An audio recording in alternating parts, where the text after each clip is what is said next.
함께 만드는 언론 미디어 협동조합. 여기는 국민TV. 함께 만드는 언론 미디어 협동조합. 여기는 국민TV.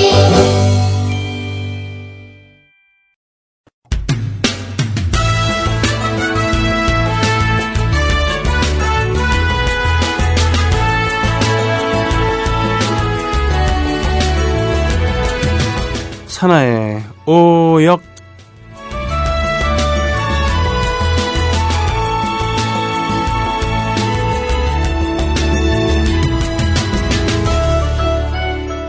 제가 처음 일본에 갔을 때가 1998년이었거든요. 그런데 거기 갔을 때 뭐라 그러나요? 누구누구네 집, 우리 집으로 따지면은 뭐 홍길동 집이죠. 그런데 이렇게 해놓고서는 입장료를 받더라고요. 입장료가 비싼 건 아니었는데 뭐 저런 걸 입장료를 받나 그러면서도 입장료가 싸니까 들어갔었어요. 그 일반 옛날에 그러니까 한 1708년대 7,800년대 그때 그냥 가옥이더라고요. 그때 쓰던 물품이 있었고 그 주인의 숨결이 담겨있는. 근데 그게 또 소소한 재미가 있었어요.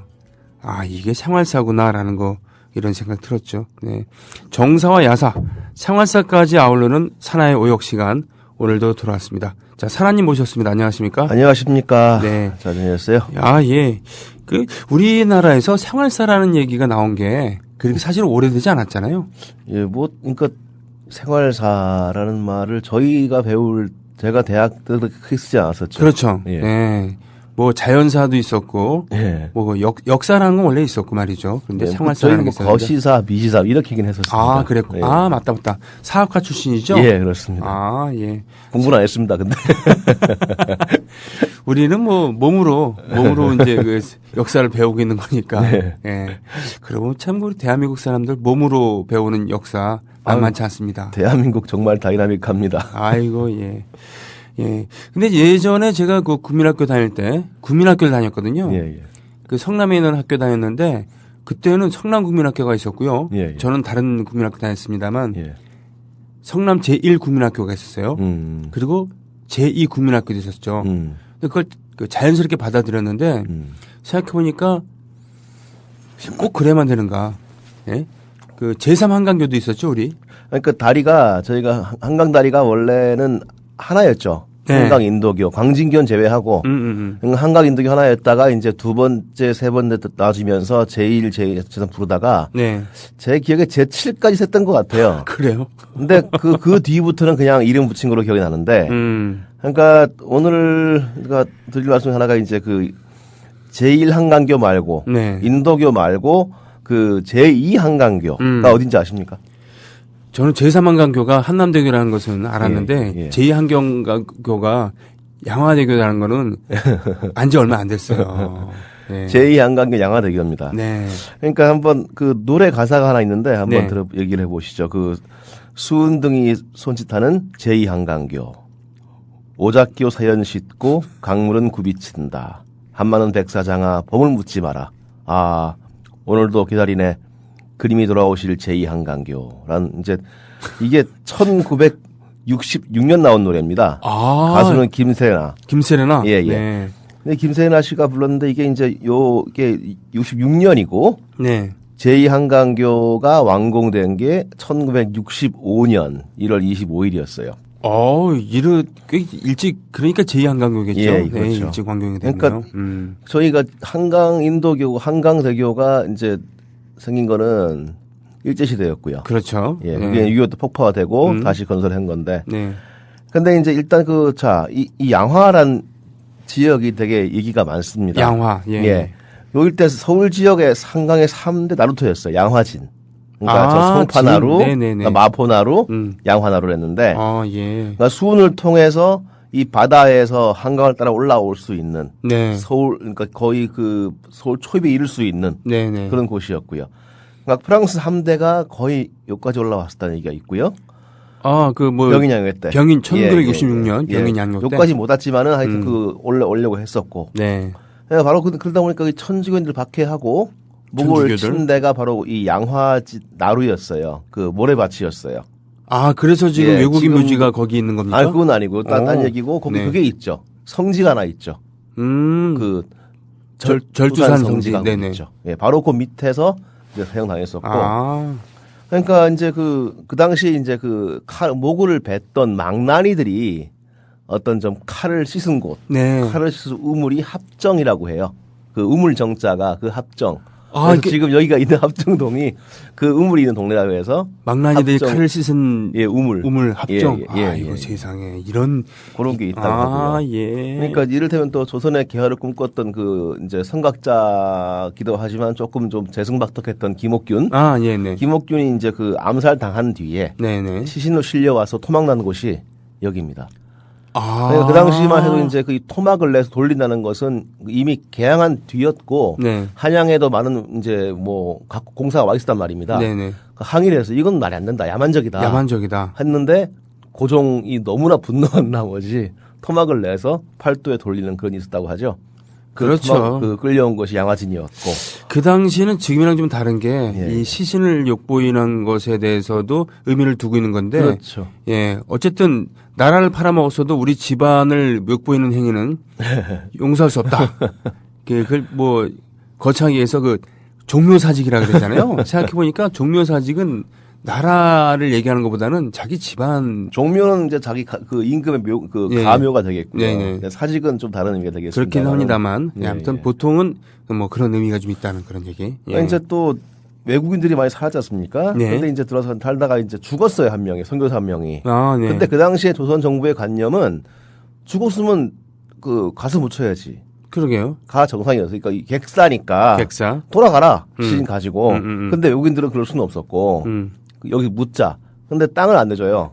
조선 정부가. 아. 한양 성내에서 뭘 한다고? 라고 그 안 되니까 협상하다가 이제 그 수운이 편리한 양화진에 좀 해다오. 아. 그래서 이제 거기 묻히기 시작한 것이 오늘의 그 양화진 외임 묘지의 시작입니다.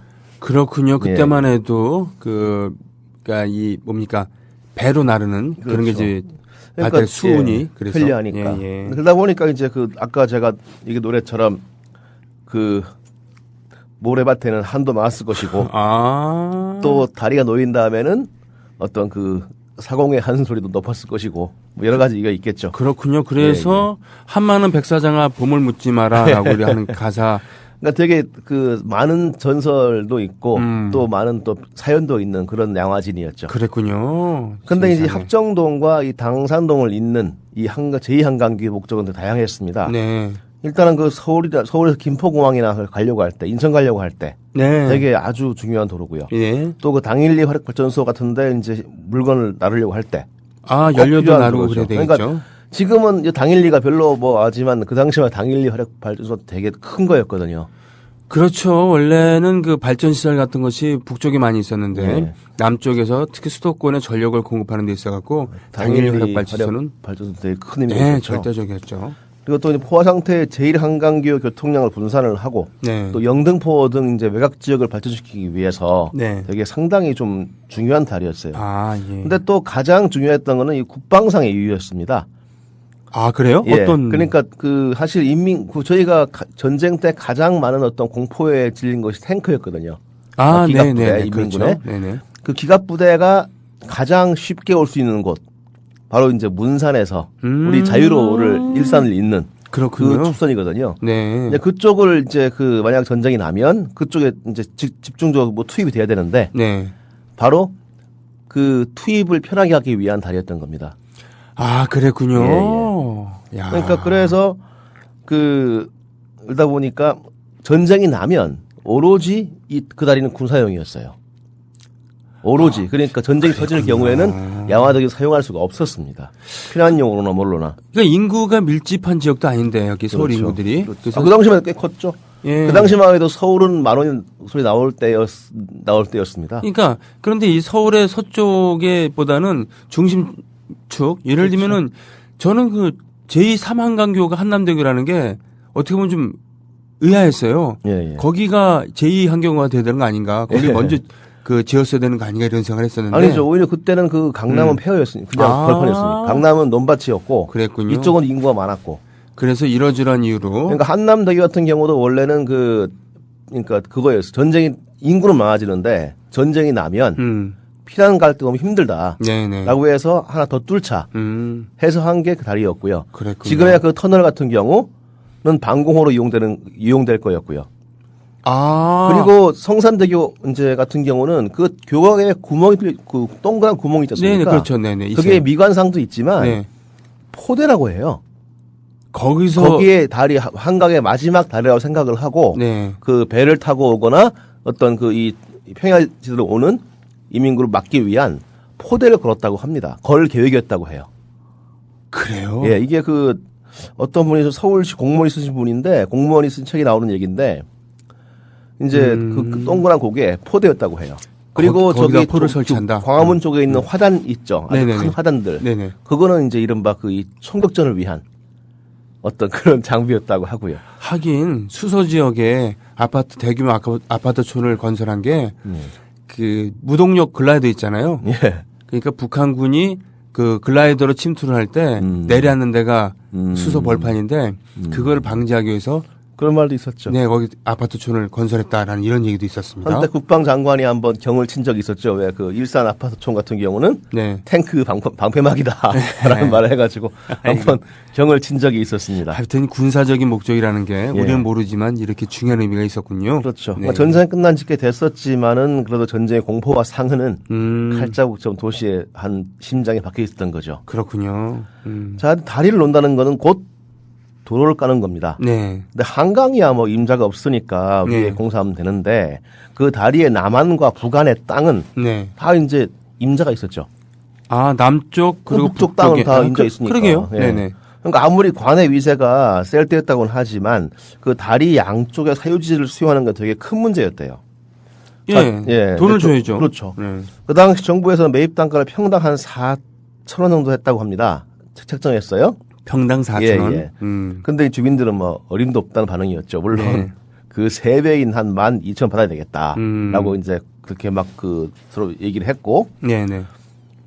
또 이제 그 일대 또 한 회사가 네네. 한 회사가 땅을 갖고 있었대요. 상당히 많이. 그러니까 음. 주민들이 막 얘기하니까 아유 좋아요 좋아요 하면서 있었겠죠. 돈 번다고. 예. 근데 갑자기 사실 알려지자 네. 그는 불려갑니다. 사장한테. 그래요? 예, 불려가지고 얘기합니다. 우리가 그 땅 얼마 주고 샀나? 평당 3원쯤 될 겁니다. 3원이요? 예. 그럼 생판 아무도 없을 텐데요, 뭐. 그 말을 하자마자 그 총무부장은 아주 벼락같은 호통을 듣습니다. 당신은 평당 3원 산 거를 4천에 가져가겠다는데 그거를 이익을 취하고도 만족을 못하는가? 당장 팔아. 당장 서울시 내줘. 아니 뭐 그런 사장이 다 있어요. 라고 호통을 치고 네. 정말 그렇게 팝니다. 아니 그게 회사 이름은 유한양행이었고요. 그리고 그 대표는 유일한 씨였습니다. 우리 재계의 거목이라 할 수 있는 분이죠. 그러게요. 그 모르시는 분도 계시겠지만 예. 유한양행 그리고 유일한 박사 예. 이분은 우리나라의 그런 자본주의 역사에서 매우 중요한 분 아니겠습니까? 그렇습니다. 기업의 그런 윤리라든가 그렇죠. 왜 기업을 경영해야 되고 그 목적은 무엇인가? 그러니까 그분이 남긴 말 중 이런 말이 있어요. 기업의 소유주는 사회이다. 그 관리를 개인이 할 뿐이다. 사람은 죽으면서 돈을 또는 명성을 남기기도 하지만 가장 값진 것은 사회를 위해서 남기는 그 무엇이다. 라고 하셨죠. 이거 뭐 도덕 교과서도 아니고 말이에요. 예. 근데 정말 그렇게 사셨고요. 음, 또 유한공전이나 등등 학교 많이 만드셨고 그러게요. 정말 그 아이들을 보겠다고 그 거기에 뭐 묘지를 해달라고 하셨고 아니 되게 좀 뭐랄까 한국 기업 역사에서 보기 드문 그런 분이셨죠. 그렇습니다. 하도 너무 깨끗해서 그 나라에서 이놈을 어떻게 좀 해볼까라고 세무조사를 나갔는데 예. 너무 깨끗하니까 오히려 그 죄송하다고 고맙다고 그러면서 담당 그렇죠. 공무원이 고개를 숙였다고 하는 그런 일화가 있는 유한양의 유일한 박사. 그래서 이거를 4,000원에 그냥 판 겁니까? 그렇죠. 그래서 이제 유한양이 빠져버리니까 이 땅값 인상 투쟁이 영 시들해져가지고 에이구. 상당히 쉽게 됐다는 얘기가 있습니다. 그랬군요. 네, 그래서 이제 그 서울 도심에서 김포공항 가는 거리가 4km 단축이 됐고요. 네. 그리고 이제 또 이 다리가 지어지니까 홍제동, 신촌간 도로가 개설되고 또 다리 연결되고 네. 또 이제 어떤 영등포와 어떤 문산 쪽 이르는 거리가 짧아졌고 네. 상당히 어떤 좀 그 큰 효과가 있었고요. 예. 그리고 이제 가장 큰 변화가 왔던 건 역시 그 동교동, 서교동, 합정동 일대였습니다. 네. 원래 이쪽 그 서교 동교동 일대는 그 비가 오면은 마누라 없이 살지만 장아 없이 못 산다는 그랬군요. 그런 진장밭이었다고 합니다. 네. 그러니까 시내버스 종점도 신촌시장 근처에 있었고요. 네네. 그 이양 그냥 다 밭이었대요. 아. 근데 여기에 이 양화대교 뚫리는 어떤 큰 대로가 뚫린 거죠. 네. 그리고 다리에 합정동 부간 합정동 쪽에는 강변도로가 놓이고요. 이제 그렇게 된 거고 이 양화대교는 또 유명한 것이 바로 이제 그겁니다. 카퍼레이드 다리였죠. 카퍼레이드. 네, 공항에 예. 내려서 김포공항에서 이제 시청에 오는 쫙 오는 다리였습니다. 금메달 따고 오면은. 예. 이른바 국위 선양을 했던 스포츠 스타나 뭐 기능 올림픽 선수단, 예.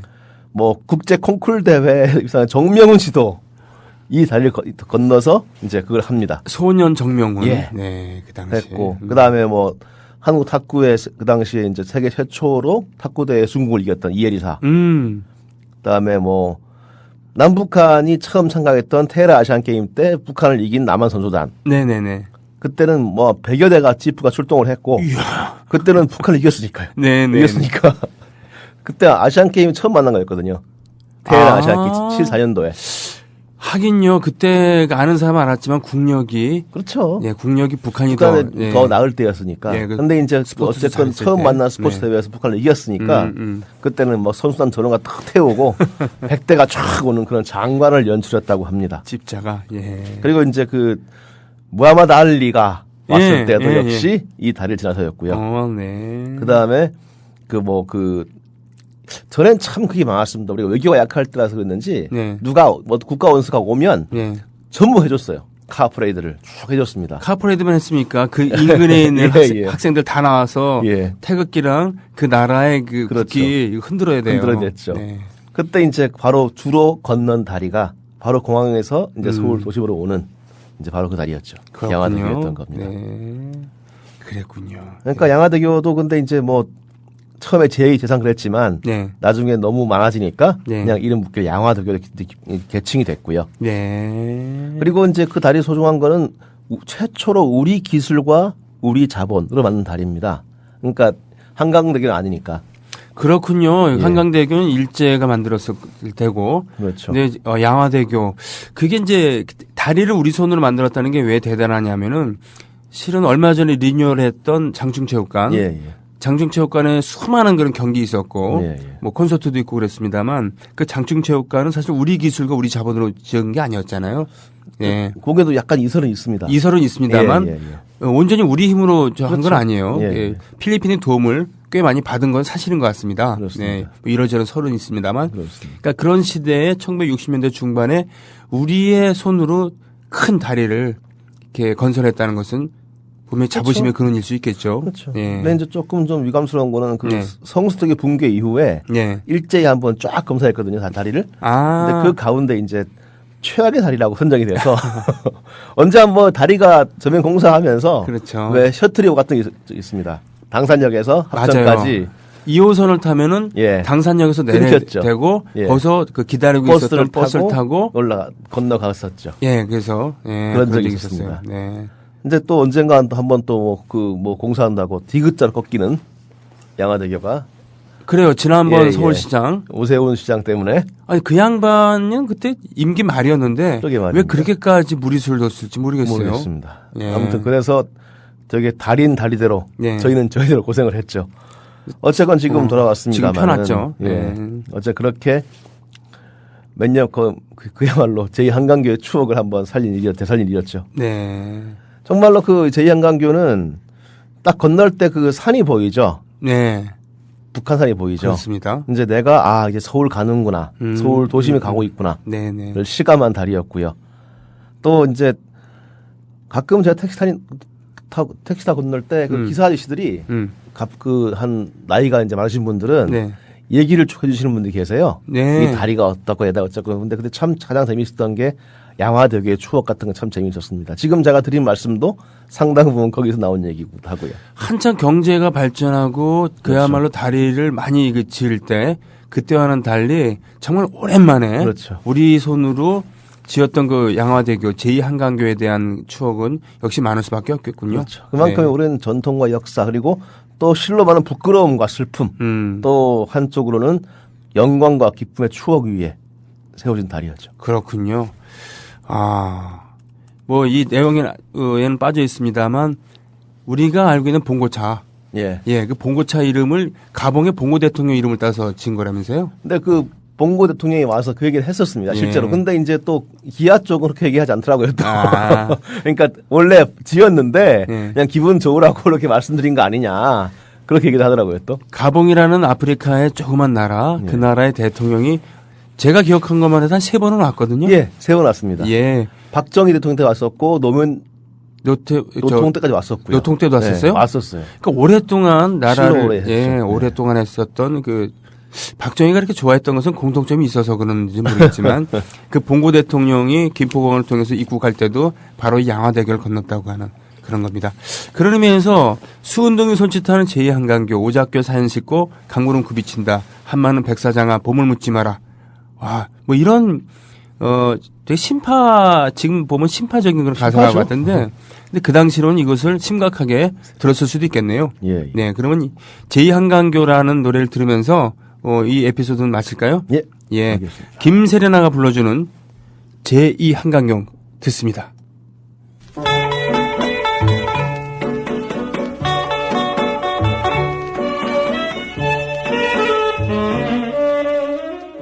아이고, 이게 LP판 지글지글 끓는 소리.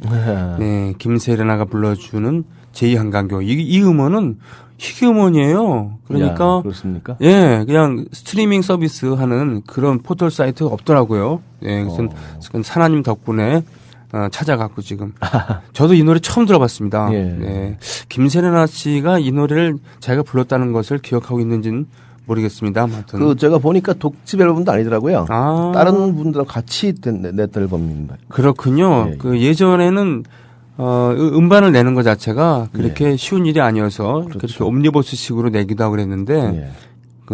그랬군요. 예. 알겠습니다. 오늘 자, 먼저 양화대교에 대해서 얘기를 했었고요. 예, 예. 다음 에피소드로 넘어가야 되겠습니다. 요즘도 그런지 모르겠는데 제가 어렸을 때 배웠던 예. 국사 교과서에 예. 일제시대 때 독립운동에 예. 대한 사례를 거론하면서 꼭 나왔던 게 있었거든요. 예, 예. 그게 바로 이제 국채보상운동. 예, 맞습니다. 그러니까 일제 예. 그 진 빚이 있기 때문에 이것 때문에 우리가 그 경을 치게 됐으니까 이 돈을 갚으면 우리가 일제로부터 독립을 할 수 있지 않을까. 뭐 이런 얘기. 그거 엄밀히 말하면 그러니까 우리가 국권을 완전히 잃기 전이고요. 이 전이죠. 그러니까 네. 외교권을 상실한 뒤, 그렇죠. 1907년 1월 29일 날 1월 이제 29일이에요? 시작하는 운동인데 그렇군요. 그 이제 대구의 어떤 회사 광문사라는 게 있었어요. 회사가 있었는데 네, 광문사. 그 회의장에 한 200명이 모여서 이제 누구 연설을 듣습니다. 네네. 그 사장이 연설을 하죠. 네.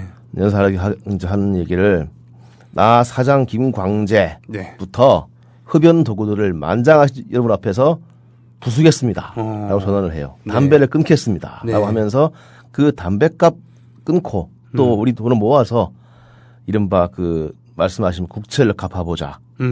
그러니까 그 당시 국채가 얼마냐 1,300만 원이었습니다. 1,300만 원. 이게 어떤 액수인가 하면은 네. 우리 그 당시에 대한제국 1년 예산보다 많았어요.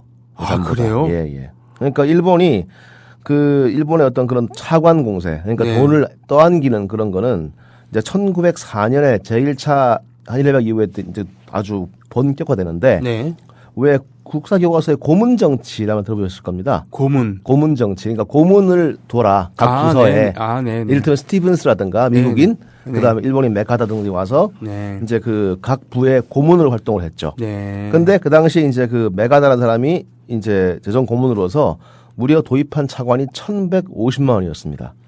이 사람이 고문으로 있으면서 빚을 끌어당기는 거죠. 앞장섰던 거군요. 네. 근데 이제 그래서 이제 이거 합치니까 1,300만 원인데 네. 이걸 갚자는 거였죠. 그랬구나. 그래서 이제 그 1907년 2월 21일자 대한매일신보에는 네. 그 김광재와 이제 그 서상돈 등등의 명의로 네. 이제 발기 문이 실립니다. 네. 이 돈 1,300만 원은 바로 우리 대한제국의 전망에 직결되는 것으로서 갚지 못하면 나라가 망할 것인데 네. 국고론 해결할 도리가 없으므로 2천만 인민들이 3개월 동안 흡연을 폐지하고 그 대금으로 국고를 갚아 국가 위기를 구하자 하는 거였죠. 그렇군요. 그러니까 이게 한번 이게 터져 나오니까 그야말로 그 여원의 불길처럼 번져 나갑니다. 네. 그러니까 광문사 같은 경우 일단 그 사장의 각오대로 단연회를 설립을 해서 모금 운동을 했고, 단연 지금으로 따지면 금연. 예. 근데 이게 뭐 얼마 되나 싶겠습니다만은 그 당시에 대한제국사의 흡연 습관은 되게 유명했어요. 그러니까 요즘 왜 기독 개신교인들은 담배 안 피우지 않습니까? 네. 예. 근데 그 이유가 성서에 안 나와요. 금지된 게 아닙니다. 그죠? 아니 그 성서에는 담배라는 게 없었으니까. 없으니까. 네네. 근데 왜 그게 개신교에 금기됐을까요? 그러게요. 예. 그러니까 그거는 그 당시에 와 보니까 네. 이 한국 사람들 맨날 술 먹고 담배를 애들 다 피우고 애들까지. 너무나 이제 피해가 크다 싶어서 이른바 저 사람은 교회 가 사람 바뀌었네. 라는 말을 가장 쉽게 들으려면 술 끊고 담배 끊으시오 하면은 가장 쉬웠던 거예요. 하긴 그 범범 뭐 예, 이런 예. 걸 썼었던 우리 그 김유정 소설가 대단한 재능을 갖고 있었던 예. 그분도 결국 폐병으로 돌아가셨는데 그 이유 중에 하나는 어렸을 때 배앓이 했을 때 그렇죠. 어른들이 담배 피우면 괜찮다. 그렇죠.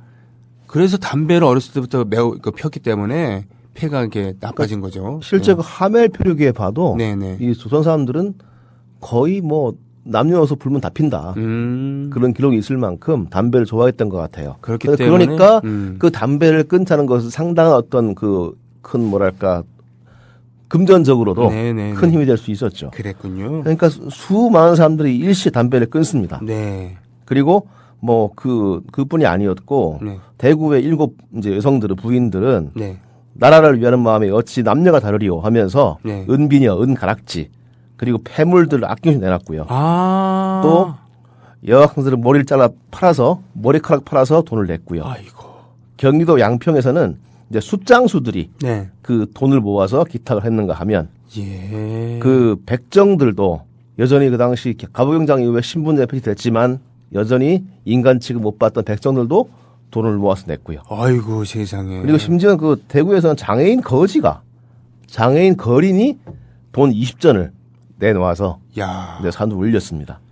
엄청난 그런 예. 의지였군요. 또 해외에서도 뭐 블라디보스톡이건 저기 뭐 타이완이건 한국에 있는 곳이면 전부 다 돈이 모였고요. 아니 그분들은 지금이랑 달리 정말 객지에서 그야말로 정말 그 고생 많이 하셨던 분이잖아요. 자기 몸으로 바닥 써서 번 돈이었죠. 그러니까 노예 취급받은 분들 아닙니까 현지에서는 그렇죠. 거의. 하와이는 거의 노예였고요. 네. 근데 그 정말 참 독특한 것이 나라로부터 받은 은혜는 쥐뿔도 없는 사람들이 더 열심히 더 먼저 일어나고 뭔가 해보자고 들이박았던 우리 역사의 독특한 역사의 한 장면이 진짜 펼쳐진 웃겨요. 거죠. 생각해 보면은 오히려 그 임진왜란 때도 보면은 부산에 상륙한 그 왜군들을 보면서 오히려 조선의 그런 관리들보다 잘해주니까 예?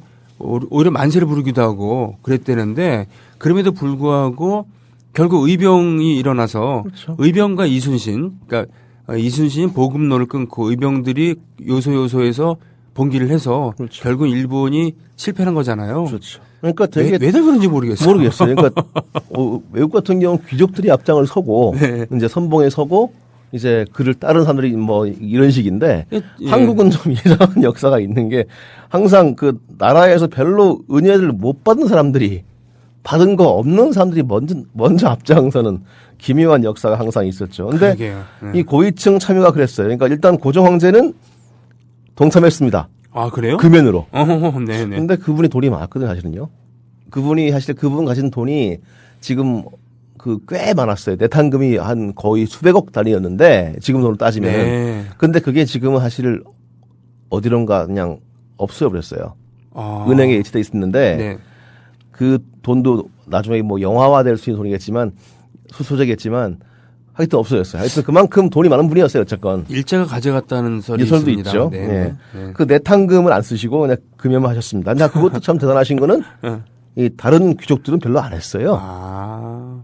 해봐라 뭐 니들이 얼마 하겠나 식이었죠. 음.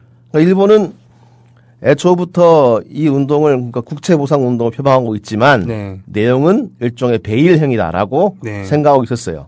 근데 이제 또 조정을 하죠. 그러니까 송병준 친일파의 대표적인 놈이죠. 네. 이 양반이 이제 국채보상 회의소에 나와서 한국이 무슨 수로 거금을 모으나 그냥 해사하라 헛수고하지 말고라고 발언 뺐고 또 뭐 미국이 뒤에 있다는 둥 뭐 이상한 소리 하면서 계속 이제 그 바람 뺍니다. 근데 이제 소용이 없으니까 이제 그 다음은 돌린 게 그 이 국채보상 운동의 어떤 진원지랄 수 있는 대한매일신보였어요. 대한매일신보.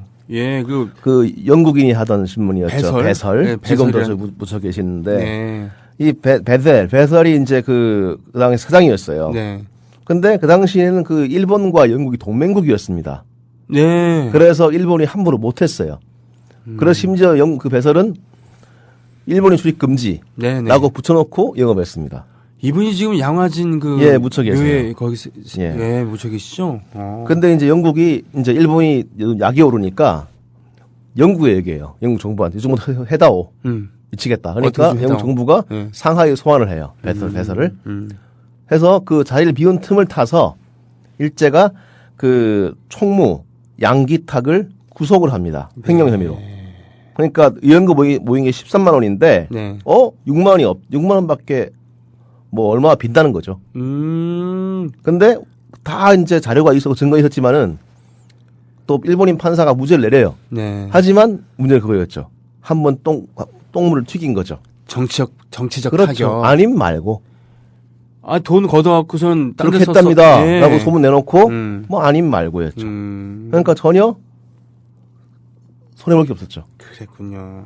또 사람들은 분노합니다. 때로는 또. 아니 그게 어떤 돈인데 그걸 횡령을 해? 라는 말이 오가고. 이런 조선일보스러운. 그 다음에 세상에. 또 아니 때는 굴뚝이 연기나겠어? 하는 또 한국인 특유의 또 의심까지. 네. 또 이제 또 결국은 그러니까 또 윤시호의 아버지 한 사람은 윤웅렬. 네. 이 양반 또 고소까지 해요. 돈 달라고. 결국 무죄 판결을 받지만 상처 입은 건 그 운동 전 자체였고요. 네. 그리고 어떤 불신의 바람은 네. 처음 열기만큼이나 뜨겁게 또 나라를 달궜죠. 세상에. 결국 국제보상 운동은 그냥 유야무예되고 맙니다. 그냥 끝났죠. 당시에 매체가 거의 없었기 때문에 그렇죠. 대한매일신보가 미치는 영향력은 꽤 컸을 텐데 예, 여기에 흠집을 내면서 그렇죠. 근데 하지만 또 그렇다고 하더라도 네. 정말 그 국제보상을 위해서 정말 그 여성들이나 백정이나 어떤 숫장수들이나 거지들까지 나서가지고 돈을 갚자고 일어났던 네. 그런 어떤 열기만큼 우리가 기억해야 될 것 같고요. 네. 저는 이거 갖다가 정말 무슨 뭐 이 대자비라고 합니까? 데자뷰. 또 한번 재현되는 걸 느꼈던 게 그 저희 IF 때 금모으기 운동이요. 1998년, 예, 97년 말, 97년 말이었죠. 97년 말, 금모으기 98년 초에 이럴 때 예. 금모으기 운동. 예, 그때 정말 그때 뭐 이건 좀 설이 엇갈려요. 이를테면 새마을분위협회 중앙연합회 같은 경우 우리가 했다 그러고, 다음 또 무슨 뭐 새마을운동 본부에서 내가 했다 그러고, 네. 또 무슨 은행에서 내가 했다 막 설이 많은데, 네. 어쨌건 이제 그 누가 한 명이 제안을 했어요. 그러니까 네. 자 우리 농소에 금 많지 않냐? 네. 그걸 모아 수출해서 한번 해보자. 이런 얘기 나왔고, 근데 처음에 이제 갸웃했어요. 아니 가뜩이나 금 들어오기 힘든데 왜 들어온 금 파느냐? 네. 근데 또 이제 그 어떤 분들은 또 장차 이제 마지막 금은 마지막 지불 수단인데 네, 네, 네. 그렇게 하면 곤란하다. 그다음 기금속 업체도 뭐 어떻게 되느냐. 아. 근데 말이 어쩐데 한번 딱 시작하니까 그 운동이 시작되니까 갑자기 그야말로 또 그냥 불이 담겨진 것 같이 네. 전국을 휩쓸죠. 뭐 돌반지 꺼낸 건 뭐 너무 흔했죠. 네. 뭐 장기 근속 메달, 무슨 황금 열쇠 같은 게 막 나왔고요. 또 그 당시에 그 위안부 할머니들도 내놨었고요. 심지어 막 다 하니까 그 베이징 주재상 대사관에 네. 그 충칭의 대한민국 임정청사를 관리하는 중국인들이 네. 돈을 모았었어요. 그래요? 1년 연봉에 1,000달러. 세상에. 중국인들이 모아왔었어요. 우리도 한국에 근무하기 동참하고 싶습니다. 해가지고 거기는 별로 한국인들이 안 가서 네. 수입도 없는데였다고 합니다. 네. 하지만 그 중국인들이 네. 한국인들이 여기에 감동을 해서 돈을 모았었고요. 또 심지어는 러시아에서 일했던 그 당시 북한 벌목공들, 네. 그 북한 노동자가 KBS 달러를 보내왔습니다. 중력 동포에게 혈육의 정을 베풀어 주셨던 그 이민들에게 뜨거운 고마움의 인사를 보냅니다. 1907년으로부터 정확히 90년, 91년 후에 그런 모습이군요. 그렇죠. 세상에. 그러니까 그때 북한 근로자 표현이 되게 참 그런 게 떡을 얻어먹고 네. 그 쌀떡을 얻어먹고 네네. 강냉이 떡이라도 갚아야 마음 편합니다. 네. 이렇게 얘기했다고 합니다. 그랬군요. 그렇게 모인 금이 석 달 동안 225톤이었어요. 225톤은 꽤 많은 거죠. 엄청 많은 거네, 생각해보니까. 그렇죠. 예. 그러니까 그때 저도 그 개인적인 기억이 촬영을 나갔는데 그 새마을 금고 나가셨습니다. 네. 금국이 성과를 취재한다고. 예. 그런데 한 여직원이 그런 말, 여직원의 회고인데 한 번은 되게 남루한 네. 정말 노숙자 차림에 누가 왔답니다. 네. 그래가지고 이제 계속 뭐 도와드릴까요 해도 가만히 있다가 네네. 짜증을 내면서 뭘 도와드릴까요 물으니까 갑자기 뭘 꺼내더라는 겁니다. 네. 금거북이 작은 걸 딱 놓고 가더래요. 예, 예. 그러니까 받아가시라고. 예. 그러니까 그거는 헌납하는 겁니다. 아. 라고 막 뛰어 도망가더래요. 세상에. 근데 그때 그 아가씨 얘기가, 여직원 이야기가 자기는 뭐 애국시 같은 거 모른다. 그런 말 하고 싶지도 않고. 근데 그 뒷모습 보면서 막 눈물이 나더라. 그렇군요. 그런 말 하더라고요. 근데 정말 그 금목에 동참한 사람들 가운데에는 뭐 반강제로 한 사람도 있었겠지만은 네. 근데 대부분 다 거의 자발적으로 의병같이 맞습니다. 자기 금을 내놨었고 또 그 금이 국난 극복에 이제 쓰일 것이다. 라고 믿었고 네. 또 믿고 싶어 했었죠. 그랬군요. 바로 그렇게 이제 그것 또한 이 금모으기 운동에서도 강남이 제일 안 나왔다 그러죠. 그래요. 아이고, 참. 또 그 당시에 이제 어떤 이른바 있는 사람들 네. 그분들의 그 골드바 볼드바.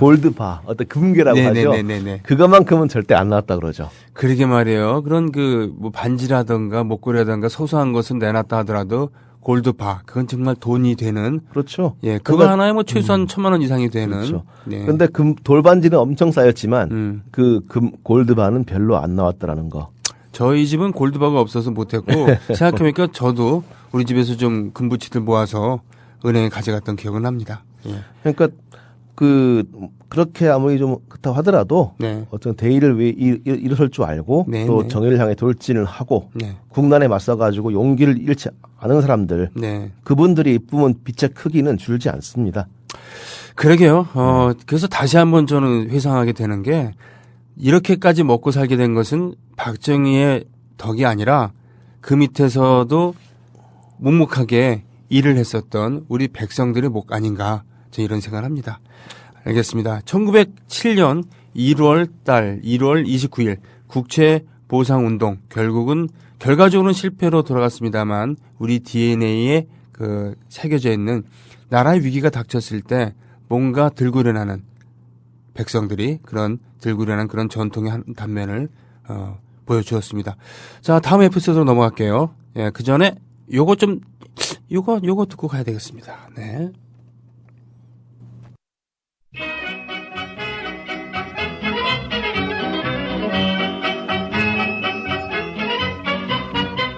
오빠는 풍각쟁이야 뭐 오빠는 심술쟁이야 뭐 난 몰라이 내 반찬 다 뺏어먹는 건 난 몰라이 불고기 떡 자, 유성기로 듣는 불멸의 그런 명곡 시리즈 중에 오빠는 풍각쟁이. 예전에 태극기 휘날리며 거기에 나와서 유명해지게 된 그 곡이었습니다. 오늘 얘기 나누다 보니까 시간이 좀 없어갖고 예. 하나 더 소개해야 되겠는데 예. 요거는 제가 뭡니까? 안 껴들고 사장님께서 쫙쫙 말씀해 주시기 바랍니다. 예. 사실 1월 30일 얘기인데. 예, 1956년 1월 30일. 네. 그러니까 자유당 때였죠. 이승만 네. 정권 때였는데 그때 이제 한 장군이 그 소장 별 2개 단 소장의 나이는 실제 나이 40. 네. 근데 법조 36. 되게 젊은 나이였죠. 네. 근데 이 양반이 이제 암살을 당합니다. 어. 범인은 역시 군인들이었어요. 네. 근데 이름은 김창룡입니다. 아, 그 당시 국군 특무부대장. 특무부대장. 예. 그러니까 지금 북한 사람들은 이를테면 우린 간첩 그러지 않습니까? 네. 근데 북한 사람들은 남선 특무 그래요. 특무라는 표현을 쓰거든요. 네네네. 그 특무가 바로 이 특무죠. 아, 그러니까 특수임무. 지금도 그 당 네. 북한 사람들의 뇌리에는 어떤 뭐 그 뒤에 어떤 국군 보안사 정보서보다는 국군 특무대 그게 박혀 있는 겁니다. 아, 지금의 보안사령부의 그 그렇죠. 전신이라고 특무대였습니다. 하시죠? 그게. 네. 근데 이제 그 이름이 김창룡이라는 사람인데 이 양반이 이제 그 어떤 양반인가 하면 그 조정래 선생 소설 아리랑에 보면은요. 네. 이제 양치성이라는 인물이 나옵니다. 네. 되게 가난한 집에서 태어나가지고 국어를 삼다가 네. 이제 동량을 베풀어주는 일본 사람들한테 호감을 사서 일본어를 익히고 그러다 네. 보니까 일본 제국의 충량한 신민이 되고 또 그 열등감을 갖다가 그 충성심으로 이제 뭐랄까 반전을 시킨 네. 그리고 또한 자신과 비슷한 조선 사람들과 더 적대함으로써 아유 이 조선징들 하면서 풀었던 어떤 그 일본군 밀정이었죠. 양치성. 예, 그 밀정 양치성이 김창룡의 인생 경로와 되게 유사합니다. 어땠습니까? 그러니까 역시 가난했고요. 네. 농민의 아들이었고 이제 그 학교 나오긴 나왔는데 이제 군청에 측량 기사했다고 하니까 네. 머리는 좋았던 것 같아요. 네. 또 일본어하고 중국어 잘하고 되게 머리 좋았던 것 같아요. 그러니까 이제 만철 그러니까 만주 철도 회사에 시험 네. 봐서 합격을 했고요. 네. 영무원을 근무하다가 네. 그 너무 열심히 하니까 일본의 역장이 야 너 관동 헌병 한번 해봐라. 내가 등을 가지고 입대를 시켜요. 네. 되게 뭐랄까 정말 머리 좋고 성실하고 열심히 산 사람이죠. 그 당시에. 예. 예. 근데 이제 이 관동의 헌병 5장이 되면서 오장이면 지금으로 하사관이죠. 부사관. 근데 네, 이제 하사관. 되게 네. 부사관인데 엄청나게 열심히 합니다. 그러니까 물 만난 고기였어요. 네. 되게 첩보 쪽에 되게 있었던 것 같아요. 재질이. 네. 그러니까 중국의 비밀 공산당원이었던 식당 주인을 이제 그 조직을 깨기 위해서 네네. 그 점원 들어가서 성실히 일해가지고 오. 심지어 그 영하 40도의 얼음 추위 속에서 얼음을 깨서 네. 물을 퍼서 아이고. 밥을 해서 주인을 먹이는. 음. 그러니까 주인이 얼마나 이쁘겠어요. 그렇게 신임을 얻고 조직을 캐서 일망타진시킵니다. 아, 그러니까 예. 공산당원이었던 집에 가서 신임을 얻은 다음에 얻어서 그 조직을 완전히 깬 거죠. 그 정도의 어떤 재능을 발휘한 사람이었어요. 대단한 열정이네요. 예. 그러니까 그 이제 소설 아리랑 양치성이 일본 갔다 온다고 그런 말 하거든요. 일본은 대궐, 조선은 헛간 이렇게 하는데 그러니까 일본인보다 더 일본인스럽게 또 김창룡 또한 그런 마음이었을 것 같아요.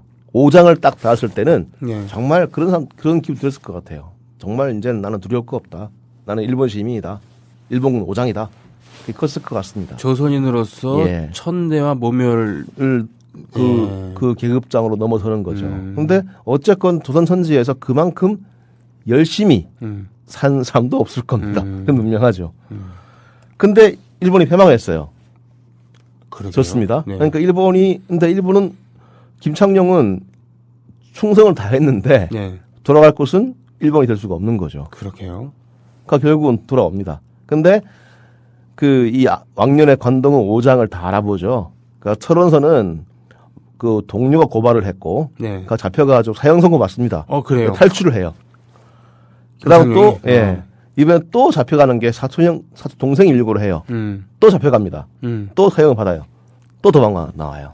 재주가 탁월하네요. 아주.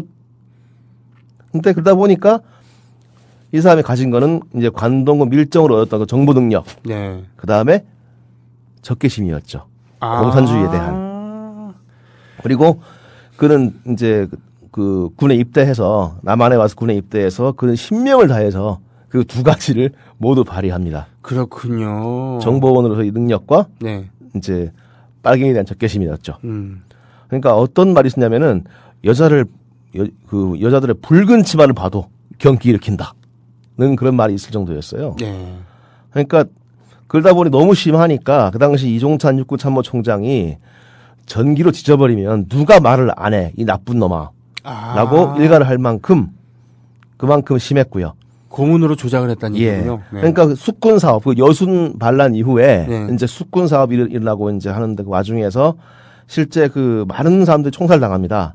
근데 그 총살대 위에서도 대한민국 만세를 외치면 주가 많았다고 그래요. 나 억울하다는 얘기군요. 그렇죠. 네. 근데 그거 이제 신문 과정에서 이른바 전기로 지지고 불로 어떻게 하고 했던 게 바로 이제 김창룡이었고요. 네. 그러니까 이 얼마나 그 황당했냐면 한 번은 공군 장교 40명 잡아가요. 너무 황당하죠? 그 당시 이제 공군 이제 수뇌부였던 김정열 대령이 아, 이분이 예. 그 공군의 산파역이었잖아요. 예, 그렇죠. 네네. 네. 유랑쟁 왜 총리했었고요. 네, 네. 근데 그냥 이제 불렀어요. 네. 왜 그러냐? 그때 그 대답은 정말로 아주 클래식입니다. 아직은 증거는 없으나 접촉할 가능성이 있어서. 아이고, 세상에. 그러니까 자기는 그 이 김창룡은 이제 한국 군에 입대할 때 그렇게 얘기했다고 그래. 면접 볼 때 일본 군대에서 배운 좋은 것을 가지고 조국 군대 못 바치겠다. 그 좋은 게 뭔지 모르겠지만 그는 자신이 옳다고 생각하는 일에 너무 징그럽게 열심히 했습니다. 그랬군요. 정말 그 부하들의 평이 이래요. 일에 대한 집념은 무서울 정도였다. 근데 공합에 전우가 없었고 이해가 상반되는 사람은 용공으로 몰았다. 그러니까 공을 세우기 위해서는 전우고 나발이고 없고 없었다는 거군요. 이해가 상반되면 다 빨갱이였다는 거죠. 자기 마음에 안 들면은 예. 자기 앞길에 걸림돌이 된 빨갱이로 몰았다는 얘기군요. 그러니까 김창룡이 이제 그 숙군을 성공적으로 해서 네. 6.25 때 어떤 그 군 내부에 이반이 적었다는 사람도 있습니다. 그렇게 그 대한민국에 뭐 무슨 공헌을 세웠다 할 수 있지만 하지만 그가 공산주의로부터 지켜내고 싶었던 가치가 네. 바로 민주주의 아니겠습니까? 근데 그 민주주의 기본은 인간 존엄성입니다. 그렇 따지면 김창룡이 구하려고 한 것은 무엇이었는가 생각할 때 그는 절대로 이 대한민국이 떠받들어야 할 사람은 아닌 것 같습니다. 아직 그는 국립묘지에 있죠. 아이고, 그랬군요. 예. 자, 그러면 저 이승만의 그 신복이었다는 얘기네요. 어유 이승만 대통령은 네.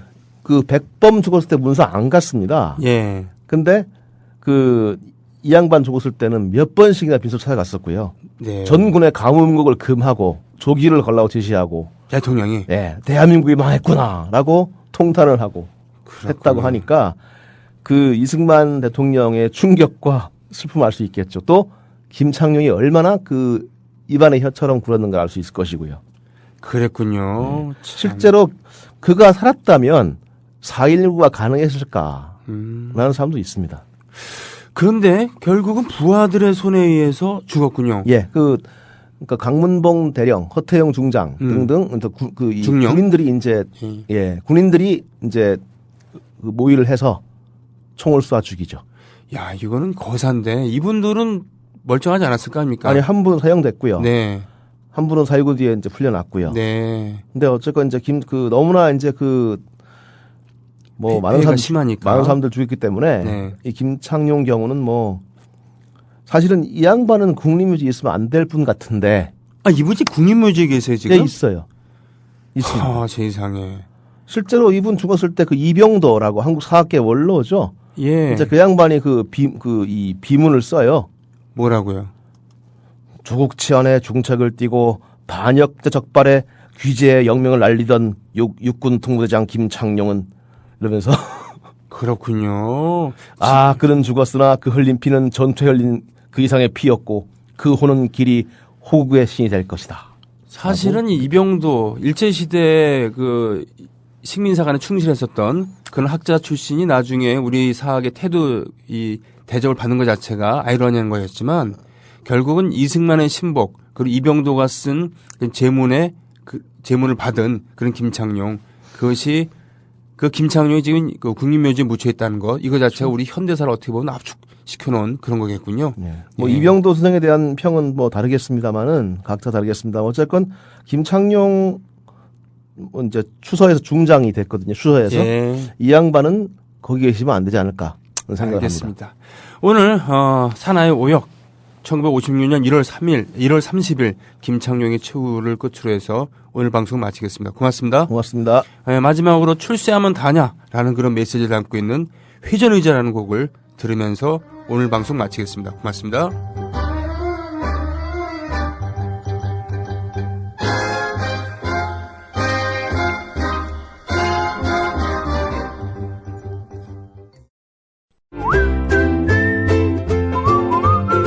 국민라디오 팟캐스트 응원하는 가장 쉬운 방법 아시나요? 다운로드하기, 별점 주기, 댓글 달기, 구독하기. 국민라디오 팟캐스트 널리 알리는 가장 쉬운 방법. 다운로드하기, 별점 주기, 댓글 달기, 구독하기. 기억하세요. 다운로드하기, 별점 주기, 댓글 달기, 구독하기.